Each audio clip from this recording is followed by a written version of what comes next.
अगर मैं आपसे कहूं कि युद्ध के 24वें दिन ईरान जो इतना खूंखार हुआ है, अरे इजराइल के अंदर एक चप्पा चप्पा खोज खोज कर ईरान ने मारा है। और कोई नॉर्मल मिसाइलें नहीं, आज मैं आपको दिखाऊंगा कि कौन सी मिसाइलें ऐसी ठोकी हैं जिससे भाई साहब आसमान लाल नहीं बल्कि रात में नीला हो चुका था। और उसी के साथ साथ कई सारे क्लस्टर मिसाइलें भी छोड़ी हैं। वो मिसाइलें जो मिसाइलों में एक बारूद नहीं बल्कि कई प्रकार के और बहुत सारे बारूद भरे रहते हैं। मतलब गिरती है एक मिसाइल, ब्लास्ट होते हैं 20 जगह। ऐसा कुछ हुआ है इजराइल के अंदर। आइए देखते हैं फिर उसके बाद ट्रंप ने क्या कहा, नेतन्याहू ने क्या कहा और अभी हाल फिलहाल इजराइल के अंदर कंडीशन क्या है। ये जो आप गुब्बारा देख रहे हो ना, ये गुब्बारा किसी और चीज का नहीं बल्कि ईरान ने इजराइल के ऊपर एक ऐसी मिसाइल दागी, लेकिन हवा में ही इजराइल ने उसे खत्म कर दिया। लेकिन जब खत्म किया गया तो कुछ इस तरीके से गुब्बार दिखाई दिया आसमान में, जिससे ये पता चलता है कि यार ये कोई नॉर्मल बम नहीं था। नॉर्मल बम होता तो वो नॉर्मली लाल कलर का जल कर ब्लास्ट होकर हवा में खत्म हो जाता। इतना बड़ा गुब्बारा और आप देखोगे नीला कलर, लाल कलर, इस तरीके से इसमें कुछ तो था खतरनाक। अगर गिर जाता ना तो बहुत बड़ा नुकसान हो जाता। इजराइल के अंदर वापस से डिनोमा नाम के शहर पर वापस से हमला किया गया, जहां पर न्यूक्लियर फैसिलिटी बनाई गई है इजराइल की। उसी के साथ साथ अभी कहा जा रहा है कि आज के दिन टोटल 6 लोग मारे गए हैं और कई 100 लोग घायल हुए हैं। और कल भी 300 लोगों के घायल होने की खबर आई थी। लेकिन अभी स्ट्रेट ऑफ हॉर्मुज वापस से बंद है और ट्रंप ने कह दिया है कि 48 घंटे के अंदर स्ट्रेट ऑफ हॉर्मुज तुम खोल दो, नहीं तो तुम्हारे ऊपर बहुत बड़ी बमबारी होगी। और मैं आपको बता दे रहा हूं, जब वीडियो रिकॉर्ड हो रही है तो स्ट्रेट ऑफ हॉर्मुज को खोलने के लिए जो 48 घंटे दिए गए थे वो बस कुछ ही मिनट बाकी हैं। क्या पता जब तक आप वीडियो देख रहे हो तो 48 घंटे ट्रंप के कहे हुए शब्द को हो चुके हों। इसका मतलब यह है क्या पता तब तक बमबारी चालू हो गई हो। लेकिन सुनिए तो सही, पूरी बात अभी खत्म नहीं हुई है। असल में यहाँ पर आपके ईरान के प्रेसिडेंट और IRGC ने भी कह दिया था कि जो उखाड़ना उखाड़ ले, तेरे 48 घंटे का ही हम इंतजार कर रहे हैं, तो बस यहाँ युद्ध तो करने आ। ऐसा कहा जा रहा है कि 9000 मरीन को भी भेज दिया जा चुका है और उसी के साथ साथ सबमरीन, वो भी न्यूक्लियर पावर सबमरीन को समुद्र में उतार दिया जा चुका है। यानी कि ट्रंप बहुत बड़ी साजिश या बहुत बड़े हमले में अभी वो प्लानिंग कर रहा है, जो करने वाला होगा वो ईरान पर।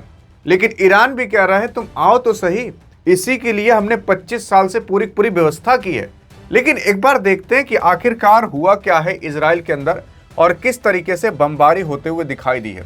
ये देखो इजराइल के लोग हैं, इजराइल के लोग खुद कह रहे हैं भाई साहब न्यूज़ पर कि वो पहले वाला इजराइल नहीं रह गया है। न तेल अवीव भी, युद्ध के बाद तेल अवीव भी पूरी तरीके से बदल गया है। यानी कि कहीं बमबारी हो रही है तो कहीं बिल्डिंग्स टूटे हुए हैं। लगभग एक एक मिसाइल से यार 10-10, 20-20 बिल्डिंगें टूट रही हैं। अब विश्वास नहीं हो रहा ना तो मैं दिखाता हूँ आपको पूरा पूरा कच्चा चिट्टा। ये देख सकते हो यूके ने, मतलब यूनाइटेड किंगडम, वही जहाँ इंग्लैंड है, जहाँ ब्रिटेन है, उसने न्यूक्लियर पावर सबमरीन उतार दिए प्रशांत महासागर के अंदर। और अब ये डोली कही जा रही है कि ईरान की ओर निकलना चालू हो गया। यूके ईरान से इसलिए गुस्सा हुआ है क्योंकि कुछ समय पहले हिंद महासागर के अंदर जो यूके और अमेरिका ने अपना सैन्य अड्डा बनाकर रखा था, उस सैन्य अड्डे पर 2 बैलिस्टिक मिसाइलें ईरान ने ठोकी थी। तब से लेकर अभी तक जो ब्रिटेन है यानी कि यूके है और अमेरिका, हिंद महासागर के अंदर भी गुस्सा अब जाहिर होते हुए दिखाई दे रहा है ईरान के प्रति। इस वजह से कहा जा रहा है कि क्या पता ब्रिटेन ने अपनी न्यूक्लियर पावर सबमरीन, यानी कि जिसमें न्यूक्लियर बम आप लेकर जा सकते हो, वो सबमरीन अब उतार दी है महासागर के अंदर और इसको रवाना की जाएगी ईरान की तरफ। अब क्या होगा क्या नहीं होगा वो तो समय ही बताएगा, लेकिन अभी हाल फिलहाल यही समय बता रहा है कुछ खतरनाक होने वाला है। फिर उसके बाद अगर आप देखोगे तो यहाँ पर कुछ और नहीं बल्कि बहुत बड़ी न्यूज़ निकल कर आ रही है कि इस तरीके से जो हॉस्पिटल हैं और बाकी अन्य चीज़ें हैं इजराइल के अंदर तबाह कर दी जा चुकी हैं। आप खुद देख सकते हो, ये वीडियो अभी जल्द ही आई है, वो भी इजराइल की है, जब आपके ईरान ने वहां पर मिसाइल बारी की, बमबारी नहीं मिसाइल बारी की और बहुत खतरनाक की। इससे कहा जा रहा है कि काफ़ी लोग मारे जा चुके हैं और इजराइल कितने लोग मारे गए हैं उनको बता नहीं रहा है। ये देख सकते हो यहाँ पर वापस से एक धुएं का गुब्बार मिसाइल को जाते हुए भी देख सकते हो। अभी देखना कैसे ब्लास्ट होगा ये मिसाइल जा रहा है और अब ये ब्लास्ट हो गया, देख रहे हो इस तरीके से इजराइल के अंदर आए दिन कहीं ना कहीं ब्लास्ट होते हुए दिखाई दे रहे हैं। लोग वहां पर यार चैन से सो नहीं पा रहे। अब सोचिए ये वीडियो जो बंदा रिकॉर्ड किया होगा वो भी कितना डर रहा होगा कहीं उसके घर पर आकर ना गिर जाए। क्योंकि यार आप ये भी तो सोच सकते हो ना, अगर मान लेते हैं कि आपके और हमारे घर की 1-2 किलोमीटर या आधा किलोमीटर दूर कहीं मिसाइल गिरे तो भाई साहब आप और हम भी थर थर कांपने लगेंगे। घर के अंदर बैठोगे तो मिसाइल घर पर गिरे तो घर उड़ा देगा, बाहर बैठोगे तब भी मारे जाओगे, कहीं भी बैठोगे तब भी मतलब मिसाइल से कौन ही बच सकता है यार। घर में घुस जाओ गोली वोली मारो तो बच सकते हो, लेकिन यार मिसाइल से कैसे बचा जाए। ये ईरान की बैलिस्टिक मिसाइल है जो कि डिमोना को हिट कर रही हैं। डिमोना जो है वहां पर न्यूक्लियर फैसिलिटी बनाई गई है इजराइल की। अगर वो तबाह हो गया ना भाई साहब, इजराइल की रीढ़ की हड्डी टूट जाएगी। अभी कुछ दिन पहले ईरान ने यार पूरी तरीके से खत्म कर दिया था उनकी जो रिफाइनरी थी, किसी और की नहीं इजराइल की। अब उनकी न्यूक्लियर फैसिलिटी को तबाह कर रहा है। पिछले दिन भी किया था युद्ध के 23वें दिन और 24वें दिन भी उसी पर ही अटैक कर रहा है। फिर उसके बाद अगर आप देखने की कोशिश करेंगे तो कुछ इस तरीके से आपको दिखाई देगा कि ईरान की जो मिसाइलें हैं उन्होंने अराद को हिट किया है। इजराइल के अंदर लगभग 6 लोग मारे गए हैं और 100 लोगों से ज्यादा इंजर्ड हुए हैं और 20 बिल्डिंगें टूटी हैं। जी हाँ, आप सोच सकते हैं यार, मुझे समझ नहीं आता कि 20 बिल्डिंगें टूटी हैं तो देखो घर होता है तो घर में 5-6 लोग होते हैं, बिल्डिंग के अंदर 100 लोग भी हो सकते हैं।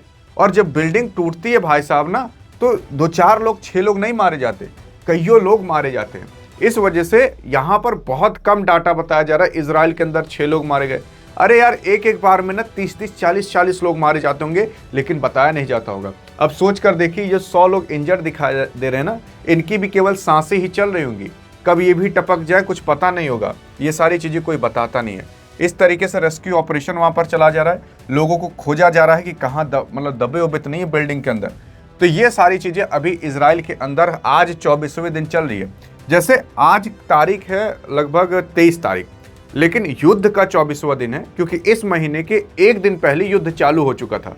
तो आप देख सकते हो किस तरीके से यहाँ पर हड़कंप मचा हुआ है। हर जगह आए दिन कुछ ना कुछ होते हुए दिखाई दे रहा है। लगभग 16 इजरायलियन कैजुअलिटी हुई है इस 24वें दिन और 6 लोगों से ज्यादा मारे गए हैं। ये डाटा बहुत ज्यादा हो सकता है लेकिन इजराइल सामने नहीं आने देगा, क्योंकि अगर आने दिया तो इससे पूरे वर्ल्ड वाइड में इजराइल की बहुत बेइज्जती होगी और इजराइल के अंदर लोग अपनी सरकार के प्रति प्रोटेस्ट करने उतर जाएंगे। तो ये पूरा का पूरा अभी माहौल चल रहा है इस 24वें दिन। लेकिन क्या लगता है आपको कि इस युद्ध के अंदर किसको ज्यादा घाटा हो रहा है, इजराइल को कि ईरान को? लेकिन अगर ऐसी अधिक इंफॉर्मेशन चाहे तो डिस्क्रिप्शन में व्हाट्सएप चैनल का भी लिंक है, नहीं तो इस वीडियो में तो मिलेंगे। तब तक लिए जय हिंद जय भारत।